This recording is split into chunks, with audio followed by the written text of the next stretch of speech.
David అనే ఈ వ్యక్తి జీవితం ఈ చెట్టుతో ముడిపడి ఉంటుంది. ఇతను చాలా అబద్ధాలు చెప్పేవాడు. డేవిడ్ మాట్లాడిన ప్రతిసారి ఆ చెట్టులోని ఆకులు రాలిపోతూ ఉండేవి.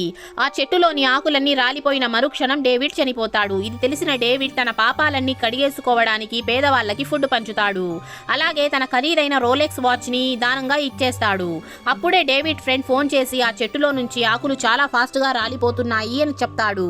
ఆ తర్వాత డేవిడ్ ఇంటికి వచ్చి నిద్రపోతూ ఉంటే డేవిడ్ ఫ్రెండ్ అతని నోటికి ప్లాస్టర్ వేసేస్తాడు. ఇకనైనా డేవిడ్ ఎక్కువ మాట్లాడకుండా ఉంటాడు అని ఇలా చేస్తాడు.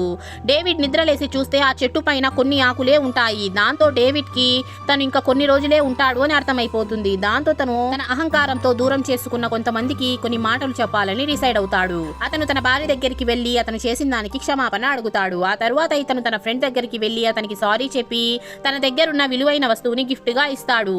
ఆ తర్వాత డేవిడ్ తన తల్లి దగ్గరికి వెళ్తాడు. తన తల్లికి సారీ చెప్పి తన తండ్రి సమాధి దగ్గరికి వెళ్లి సారీ చెప్తాడు. అప్పుడే ఆ చెట్టులోని ఆఖరి ఆకు రాలిపోతుంది. దాంతో డేవిడ్ తన నాన్న సమాధి దగ్గరే కుప్పకూలిపోతాడు. వీడియో నచ్చినట్లయితే లైక్ చేసి ఛానల్ ని సబ్స్క్రైబ్ చేసుకోండి.